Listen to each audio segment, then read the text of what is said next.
Hello friends, कैसे हैं आप सब। स्वागत है आप सबका एक और नए वीडियो में। इस वीडियो में हम लोग बहुत ही इंपॉर्टेंट टॉपिक पर बात करने वाले हैं। बहुत सारे लोगों के दिमाग में कंफ्यूजन भी है कि म्यूचुअल फंड में कंपाउंडिंग कैसे होता है, क्या सच में कंपाउंडिंग होता भी है, ईटीएफ में कंपाउंडिंग कैसे होता है, स्टॉक्स में कंपाउंडिंग कैसे होता है। इस वीडियो में पहले बेसिक कंसेप्ट डिस्कस करेंगे, उसके बाद आगे म्यूचुअल फंड के बारे में भी बताएंगे कि एक्चुअल में उसमें कंपाउंडिंग होता भी है कि नहीं, और होता है तो कैसे होता है। तो आप इस वीडियो को पूरा अंत तक देखिएगा ताकि आपका सारा कंफ्यूजन क्लियर हो जाए।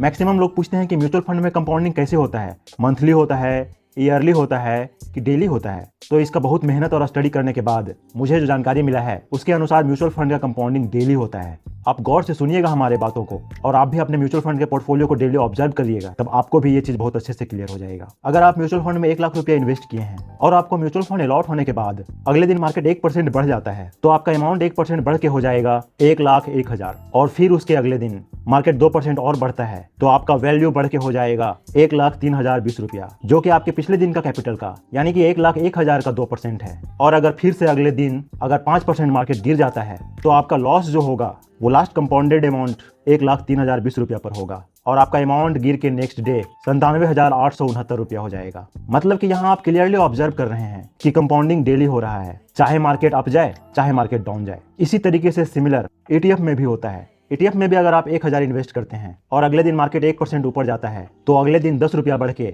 1,010 रुपया हो जाएगा। लेकिन फिर से अगले दिन अगर 2% बढ़ता है तो 1,010 का 2% मिलेगा, और अगले दिन अगर फिर गिरता है तो फिर लास्ट कंपाउंडेड अमाउंट का जितना परसेंट गिरेगा उतना परसेंट फॉल होगा। सिमिलरली स्टॉक्स में भी होता है। जैसे कि आपने भी ऑब्जर्व किया होगा कि कोई भी स्टॉक्स अगर टॉप से 50% करेक्ट हो गया है तो फिर यहाँ से फिर उसी लेवल पर जाने के लिए उसको 50% नहीं 100% बढ़ना होता है। मतलब कि यहाँ से भी ये चीज क्लियर हो रहा है कि डेली कंपाउंडिंग होता है। यहाँ तक में तो आप लोगों को बहुत अच्छे से क्लियर हो गया होगा कि चाहे वो म्यूचुअल फंड हो, ईटीएफ हो या स्टॉक्स हो, सब में कंपाउंडिंग होता है, और वो भी डेली बेसिस पर होता है। लेकिन हम लोग सुविधा के लिए कहते हैं कि म्यूचुअल फंड साल भर में इतना का ग्रोथ दिया, ईटीएफ इतने % का ग्रोथ दिया, स्टॉक्स इतने % का ग्रोथ दिया, लेकिन एक्चुअल में कंपाउंडिंग तो डेली बेसिस पर होता है।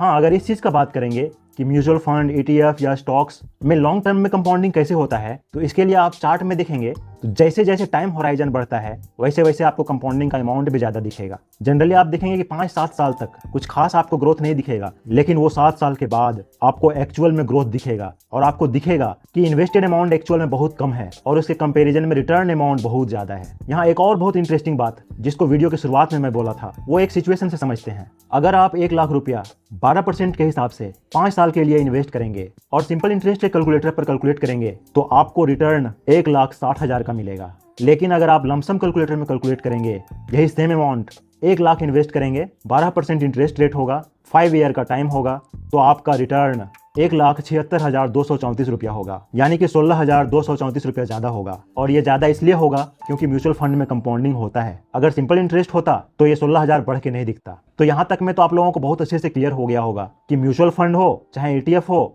चाहे स्टॉक्स हो, सब में कंपाउंडिंग होता है। अब आपके दिमाग में एक और बात चल रहा होगा कि अगर मुझे लग रहा है कि मार्केट टॉप पर है और वहां पर प्रॉफिट बुक कर लिए और सच में मार्केट वहां से 10% या 20% गिर गया और आप उस कैपिटल का अमाउंट सस्ते भाव पर एक्चुअल में खरीद पाते हैं, तो आपके लिए सोने पर सुहागा है। हाँ, यहाँ पर कुछ टैक्सेस लगेगा, फिर भी आप जो अमाउंट गेन करेंगे वो नॉर्मल से ज्यादा होगा, और ये चीज आप तभी कर पाएंगे जब आपके अंदर एक्चुअल में स्किल्स होगा।